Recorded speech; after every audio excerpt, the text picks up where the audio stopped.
Alors, comme vous le voyez, ce soir, nous sommes présents pour une nouvelle vidéo avec l'un de nos frères compatriotes du Mali.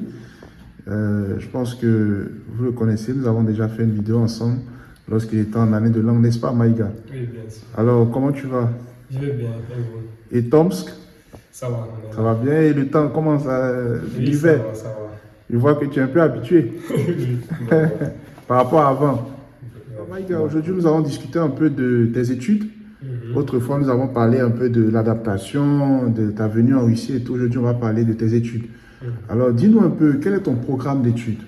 Quel est ton programme d'études? Pourquoi ce choix d'études? Et quelles sont tes motivations, en fait, qui t'ont poussé à ce choix d'études?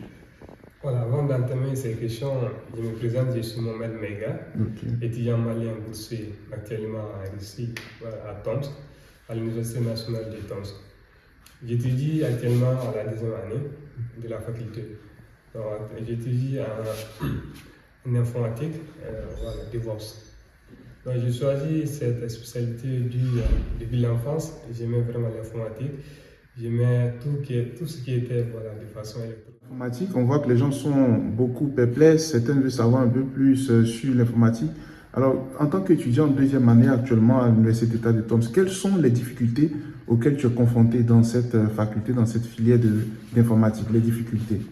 En fait, je ne peux pas directement voilà, globaliser les mots informatique parce que l'informatique, c'est quelque chose qui est très complexe. C'est comme la médecine. Non, mais je peux un peu parler de ma spécialité, qui est l'administration des bases de données. Qu'est-ce que vous faites concrètement? Là-bas, on fait la programmation, comme les gens savent, le développement et aussi beaucoup de mathématiques. Donc, ceux qui aiment venir là-bas, il faut qu'ils s'apprêtent à connaître voilà, les bases mathématiques et aussi un peu en informatique. D'accord. Mais les difficultés actuellement sont lesquelles? Est-ce que tu as des difficultés? Les difficultés, j'ai dit, à part la langue, je ne vois pas beaucoup de difficultés. Si, par exemple, on suit les cours, une personne qui suit les cours de façon normale et participe aux travaux dirigés de la classe, je pense qu'il y a beaucoup de difficultés qu'il ne va pas rencontrer. C'est ça. Quelles sont les méthodes que tu as mis en place et les mécanismes que tu utilises pour pouvoir surmonter toutes les difficultés, pouvoir élever ton niveau et aussi t'améliorer et être de plus en plus performant dans ton domaine? En fait, les méthodes, on peut dire ici, vous savez, j'étudie dans une langue étrangère. En étudiant dans une langue étrangère, ce n'est pas tout à fait facile. Voilà. Parce qu'on a étudié la langue suisse à 8 mois à la faculté préparatoire. Maintenant, il faut doubler l'effort par rapport aux enfants qui sont ici. Donc, à chaque fois, il faut te mettre en avance. Donc, c'était mes méthodes, vraiment. Je me mets toujours en avance par rapport à la classe. Il faut aussi t'exercer. Est-ce que dans ta classe, il y a d'autres Africains ou bien tu es le seul? Oui, il y a d'autres Africains, spécialement un Malien, qui est un frère, et aussi il y a d'autres étrangers, mais qui ne sont pas africains. Parlez maintenant de tes rapports avec les professeurs et les autres étudiants de la classe. C'est vraiment important pour nous. Comment est-ce que les professeurs interagissent envers toi, envers vous, étrangers? Et aussi, comment est-ce que les autres étudiants interagissent envers vous? Est-ce qu'il y a l'échange? Est-ce que ça se passe bien ou bien il y a des moments un peu difficiles? En fait, au côté du professeur, chaque professeur a ses qualités et ses défauts. Mais en fait, les professeurs sont des gens qui remarquent beaucoup, surtout les étrangers, ceux qui viennent suivre les cours et ceux qui ne viennent pas suivre les cours. Donc, ils font cette remarque parfois qui passent inaperçues, mais ils font très souvent cette remarque.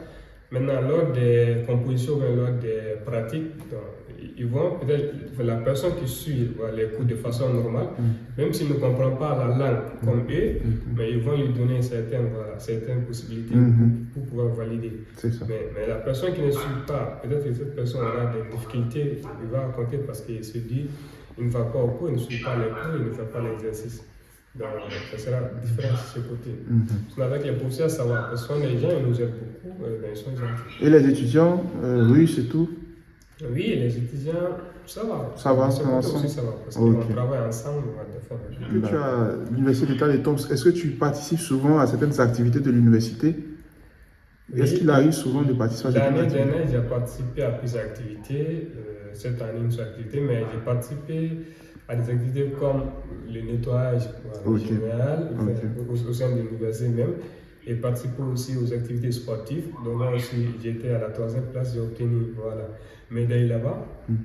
Et il y a certaines activités parallèles aussi. Un peu, quels sont les conseils que tu aimerais donner à ces étudiants qui vont venir aussi à Tomsk, dans la même université que toi, et qui aimeraient étudier, pourquoi pas, la même spécialité que toi? Les conseils que tu aimerais leur donner avant de terminer cette vidéo.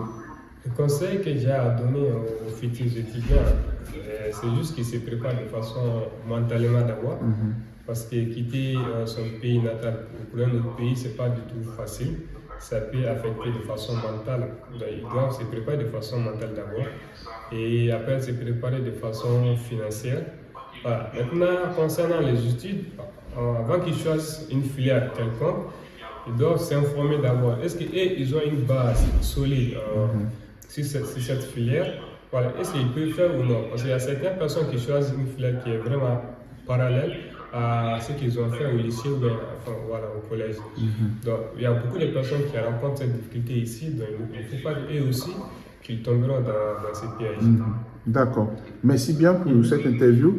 Et puis, on te souhaite bonne chance pour la suite des études. Merci. Et puis, voilà, on est ensemble. Merci bien. Merci à vous. Ok.